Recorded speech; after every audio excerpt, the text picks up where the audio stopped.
She, my grandmother, taught me to recognize the landscape of danger, the shards of fear, the impenetrable faces of women, fleeing, accused, audacious in their will to live. 1939 by Marjorie Agosin.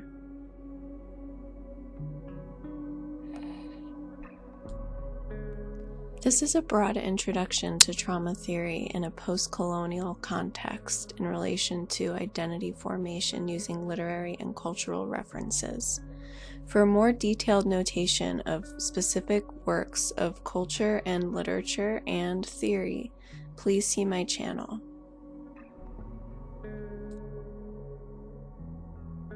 In J.M. Coetzee's Waiting for the Barbarians, the magistrate dissociates from the violence he inflicts on the barbarian girl, which is his name for her, and we see the multifarious way power takes root in the mind of those who torture under a specific social paradigm.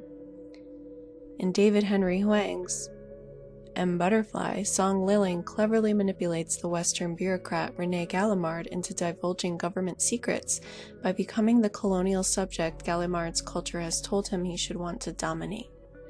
During the trial where Song informs on Gallimard, Song explains, "The West has a sort of international rape mentality towards the East. Her mouth says no, but her eyes say yes." What I meant was, you made me see the beauty of the story. Of her death. It's pure sacrifice. I mean, he's not worthy of it, but what can she do? She loves him so much. It's very beautiful. Well, yes. To a Westerner. I beg your pardon? It's one of your favorite fantasies, isn't it? The submissive Oriental woman and the cruel white man. Well, I don't think so. Consider it this way. What would you say if a blonde cheerleader fell in love with a short Japanese businessman? He marries her and then goes home for 3 years, during which time she prays to his picture and turns down marriage from a young Kennedy. Then when she learns her husband has remarried, she kills herself. Now I believe you would consider this girl to be a deranged idiot, correct? But because it's an Oriental who kills herself for a Westerner, you find her beautiful. Yes. Well, I see your point. The point is, it's the music, not the story. Monsieur Gallimard. René Gallimard. If you wish to see some great theater, come to the Beijing Opera sometime. Further education.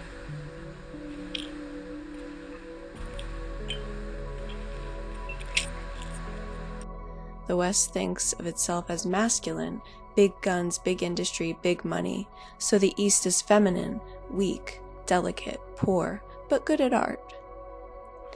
In Under the Idolatries, the horrors of war are juxtaposed with the violence of the heterotopia, terrorizing the lives of Ijeoma and Anima, 2 young women in love.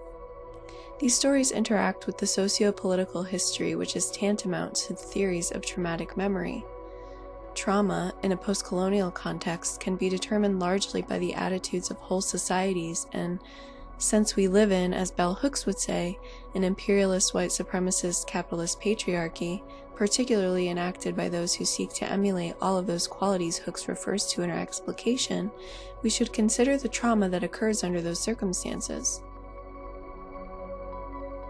As she lays out in her feminist treatise and Feminism Without Borders, Chandra Mohanty also mentions this.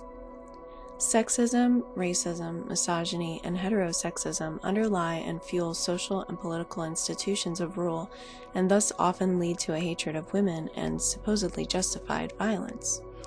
The interwoven processes of sexism, racism, misogyny, and heterosexism are an integral part of our social fabric wherever in the world we happen to be. In the text, The Invention of Women, making an African sense of Western gender discourses, Oyeronke Uwome explains that the construction of women as a category is a product of colonization. So the trauma created by the subordination of women as a separate or inferior category is closely tied to Western epistemologies. Or, as Song Liling would say, only a man knows how a woman should act. We must consider how the trauma of subordination or categorization of colonial subjects has had an impact on generations of people throughout history. Though trauma can be individual and interpersonal, the precursors to trauma are social conditions. The identity of a person, their gender, race, class, sexuality, is always a factor whether or not they will experience and how they will experience the trauma. This is where theories of trauma and memory to read culture and literature become pertinent. In Western society, trauma is defined openly, beginning with Freud, as hysteria, which is a problematic term, though he later retracted his findings, molding them instead into a patriarchal hypothesis of suppression. Freud did find that many women with mental illness were sexually abused in childhood, but he decided that acceptance by his cohort and recognition was more important than vindicating many lives of women. In his The Etiology of Hysteria, then recast by Bertha Peppenheim, who was famously called Anna O and was actually psychoanalyzed by Freud and can be found in his work as the character of Anna O. Bertha Peppenheim recast Freud's work to help women, and then this trauma theory was again redefined by Yeland and Gardiner as related to socio-political events and feelings, and again highlighted as a response to both private domestic terror and public conflict terror by women's movement activists of the 70s to today, where since 1980 post-traumatic stress disorder is recognized and a legitimate therapeutic diagnosis.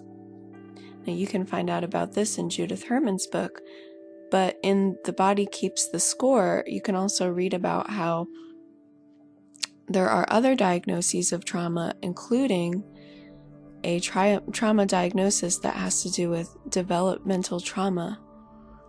And instead of being accepted by the DSM-V, the latest version that was released in 2013, it was rejected because it wasn't going to be profitable for them. So that's on the APA, but people are still doing research into developmental trauma to try to help patients receive an accurate diagnosis so they can be treated properly. What we have now is an understanding of post-traumatic stress disorder and complex post-traumatic stress disorder. Most have become familiar with the concept of post-traumatic stress disorder, and it's tied to one particular traumatic event, but not as many are familiar with the relatively new, in terms of clinical validation, term complex post-traumatic stress disorder or developmental traumatic stress disorder. And the Center for the Treatment of Anxiety and Mood Disorders defines CPTSD by contextualizing it with the historical positioning mentioned in what I had said before, and also in this way. So I'm quoting from them. The soldier returning from active duty during a war zone, the child who lives with physical, sexual, or emotional abuse or neglect, the first responder who must deal with human suffering on a daily basis, and the adult who endures domestic abuse are all experiencing trauma. Complex trauma occurs repeatedly and often involves direct harm to the victim. Its effects are cumulative and generally transpire in a specific setting and frequently within a particular time frame or within a specific relationship. Going through trauma can make an individual experience intense feelings of guilt, as if they're somehow responsible for the events that are so terrifying to them. This altered sense of shame and painful self-perception is crippling. It can make the person feel isolated and hopeless, and as if they are no longer in charge of themselves. There is now an understanding of collective trauma and intergenerational trauma as well, where the experiences of ancestors transcend their timeline and enter into their future ancestors' present life. Sociologist Sue Coyle defines this phenomenon as it is relevant for social workers and emphasizes that multiple generations of families can transmit the damage of trauma throughout the years. She makes the distinction between intergenerational trauma and collective or historical trauma by defining intergenerational trauma as affecting one family, and adds, while each generation of that family may experience its own form of trauma, the first experience can be traced back decades. Coyle is clear that even your great-grandparents' trauma can affect you in a variety of ways. Going on to describe historical or collective trauma, Coyle notes that they are similar to intergenerational trauma, but are on a communal scale. To use specific examples, Coyle cites slavery, the experiences of the American Indians after European colonization, and the Holocaust, though she says historical and collective trauma are certainly not limited to these horrific experiences. Marjorie Agosin, in her edited volume Inhabiting Memory, Essays on Human Rights in the Americas, presents us with the theoretical concepts of trauma as spanning across generations of cultural groups who have experienced similar traumas such as forced exile, torture, rape, war, and genocide. Agosín, while introducing the volume, emphasizes traumatic memories and the act of remembering or forgetting as having huge implications for histories of societies. She says memory is not always arbitrary or objective. That is precisely why the act of remembering represents a peculiar way of humanizing history. She adds, courageous citizens refuse to forget, and today, in the midst of democratic regimes in these countries, democratic is in quotes, families of the disappeared continue to demand the truth and whereabouts of their loved ones. Agosín is of course speaking of the tangibly lost, disappeared, but I also argue that we must think of those who are presently with us, yet are unable to function in society as it is constructed precisely because of their trauma. For instance, Joy DeGroy mentions this in her text Posttraumatic Slave Syndrome, America's Legacy of Enduring Injury and Healing, a text intended to promote questioning and healing among African Americans whose ancestors survived chattel slavery, when she poignantly writes, "These cycles of oppression leave scars on the victims and actors alike, scars that embed themselves in our collective psyches and are passed down through generations, robbing us of our humanity. For who can be fully human under the weight of oppression that condemns them to a life of torment, robs them of a future, and saps them of their free will? Moreover, who can become truly human when they gain so much from the pain and suffering of those whom they oppress and/or take advantage of?" DeGroy also discusses the continual retraumatization when people do not believe your trauma and ask you to explain it to them, explain in quotes, as if they're receptive to empathizing with the experience. She notes African Americans are repeatedly asked to reveal proof of the realities of racism to skeptical white people. They reluctantly explain the countless incidents of discrimination and even assaults directed at them and those they love. More often than not, the response of the questioner is denial and disbelief. The person who's made themselves vulnerable, having reopened wounds, is left frustrated and re-injured. Consider that this also takes place in the story Waiting for the Barbarians, when the magistrate makes a spectacle of the wounds of the barbarian girl, repeatedly asking about what happened to her out in the prison yard. Though she initially refuses to share with him, eventually she does, only volunteering the information after he annoys her by sharing a hunting story and adding, "Never before have I had the feeling of not living my own life on my own terms." And when he says this, the barbarian girl then shares her story of the torture as if to say, "Shut up, you're talking about privileged choices while I was disabled through the actions of others and I had no control over them. You are right now not letting me live on my own terms every day." So there's a power disparity here, and after she shares the trauma, the magistrate treats the story as a fascination or entertainment and asks her to go on, saying, "What do you feel towards the men who did this?" The men who basically blinded her, to which she responds, "I'm tired of talking." The magistrate's attitude towards the barbarian girl is comparable to the beliefs of René Gallimard in M.Butterfly when, at the very end of the play, he says, "I have a vision of the Orient, that deep within its almond eyes there are still women willing to sacrifice themselves for the love of a man, even a man whose love is completely without worth." The magistrate is continually and analogously obtuse, that the barbarian girl is a person at all. He is unable to imagine a multidimensional person who, when not plucked out of their original environment, is nuanced and interesting, the effects of which are harmful and retraumatizing. Elaine Scarry discusses how civilization is the embodiment of people in proximity to each other, and how during war, civilization's representatives unmake the body as a deconstructive sacrifice, hollowing themselves out to die for their country.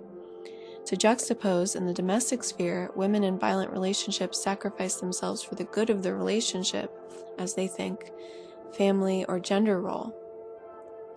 We see this sacrifice both in war and in the home and under the idolatries, as Ijeoma and Anima make such sacrifices in the violence that is, for them, the forced heteronormativity of their society. So trauma is something that happens when people are forced to forget their humanity, their proclivity to feel and to choose.